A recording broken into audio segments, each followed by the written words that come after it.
শেখ হাসিনার প্রত্যাবর্তন হলেই সবচেয়ে বেশি ক্ষতি হবে কোন দলের?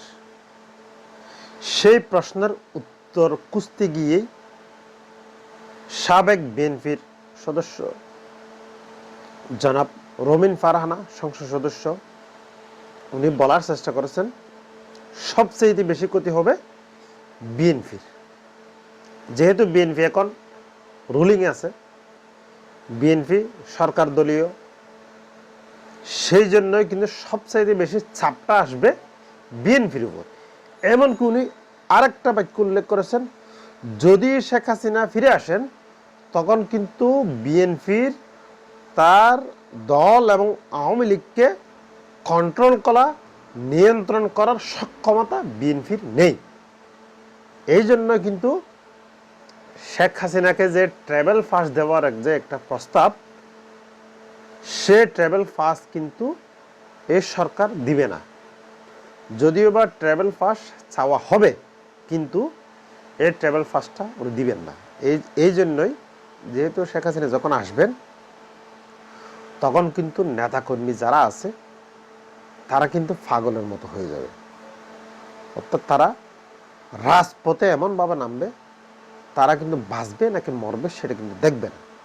যেহেতু আওয়ামী লীগ এমন একটা দল, প্রাচীন দল, তারা কীভাবে আন্দোলন করতে হয়, কীভাবে রাজপথ দখল করতে হয়, কীভাবে ভয় দেখাতে হয়, কীভাবে কোন সময় কোন কর্মসূচি দিতে হয়, তারা কিন্তু সেই বিষয়গুলো ভালোভাবে অ্যানালাইসিস এক্সপ্লেন করে কিন্তু তারা কর্মসূচিগুলো দিয়ে থাকেন। এই জন্য কোনো কারণে যদি শেখ হাসিনার প্রত্যাবর্তন হয় তখন কিন্তু সবচাইতে বেশি বেকায়দা পড়বে বিএনপি নামক যেই দল, সেটাই। অর্থাৎ তারা এখন সরকার দলে আছে, এই কারণে তারা সবচেয়ে বেশি বেকায়দা পড়বে। তারা চাইবে না, মাত্র তারা সরকার গঠন করেছে মাত্র 3 মাস হয়েছে, চাইবে না কোনো কারণেই শেখ হাসিনার প্রত্যাবর্তন হোক। এই জন্যই চলে বলে কৌশলে শেখ হাসিনার সাথে আন্ডারস্ট্যান্ডিং করা হলেও তাকে থামানোর জন্য চাইবেন। অর্থাৎ শেখ হাসিনাকে প্রত্যাবর্তন যতই দেরি হবে ততই কিন্তু বিএনপি একটা দল গুছিয়ে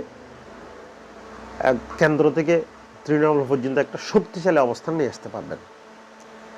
যেহেতু এখনো পর্যন্ত ইউপি ইলেকশন হয় নাই, স্থানীয় নির্বাচন যেগুলো আছে, তাদের নেতাকর্মীরা কিন্তু অনেক তৃণমূলের শক্তি হিসেবে কাজ করে।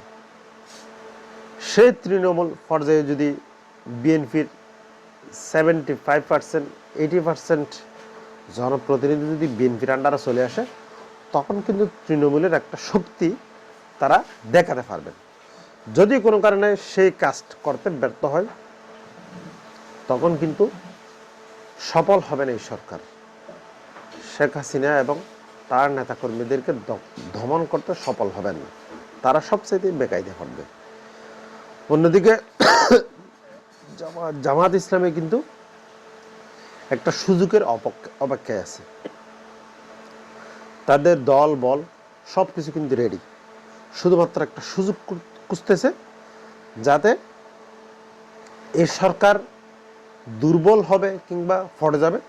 ঠিক সেই সময়ই কিন্তু জামাত ইসলামে এমনভাবে এন্ট্রি নিবে, ডক্টর মোহাম্মদ ইউনূসকে সামনে নিয়েই অথবা ডক্টর মোহাম্মদ ইউনূসকে সরকার প্রদান করে এমনভাবে এন্ট্রি নিবে, তাদেরকে কিন্তু আর সরানোর সক্ষমতা কোনো দলের, কোনো শক্তির থাকবে না। যেহেতু তারা যখন 1.5 বছর ডক্টর মোহাম্মদ ইউনূস সরকারের আমলে কিন্তু তারা এককভাবে ক্ষমতার কাছাকাছি এবং এককভাবে ক্ষমতা তারা এই লাভ করেছে, এককভাবে ক্ষমতা ভোগ করেছে।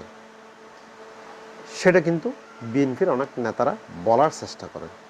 পরবর্তীতে যদিও বা তাদেরকে কোনো কারণে ক্ষমতা ছাড়তে হয়েছে, আবার যদি ফিরে আসে তখন কিন্তু এইভাবে ফিরবে না। আর তারা কিন্তু কোনো পরাশক্তির কথা শুনতে না হয় কিংবা শুনবে না, না শুনলে কেউ ক্ষতি করতে পারবে না, সেরকম করে কিন্তু আবার তারা ফেরত আসার জন্য চাইবে।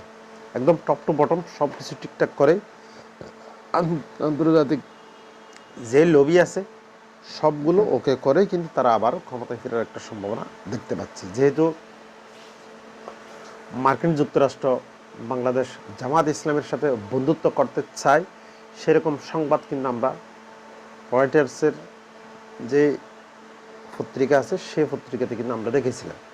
এই কারণে বলতেছি, যদি জামাত একবার ক্ষমতায় চলে আসে পূর্ণভাবে, তখন কিন্তু আমেরিকার একটা সমর্থন থাকবে। যদিও বা ভারতের সমর্থন থাকবে কিনা সেটা কিন্তু এখনো পর্যন্ত আমার কাছে ক্লিয়ার নয়। আমেরিকার একটা সমর্থন থাকবে বলে অনেক বিশেষজ্ঞরা কিন্তু মনে করতেছে। যদিও বা আবার ক্ষমতায় চলে আসতে পারে, তখন কিন্তু তারা আর ক্ষমতা ছাড়ার সুযোগ, ক্ষমতা ছাড়বে না এক কথায় বলতে গেলে। সবাই সুস্থ থাকবেন, ভালো থাকবেন, আল্লাহ হাফেজ।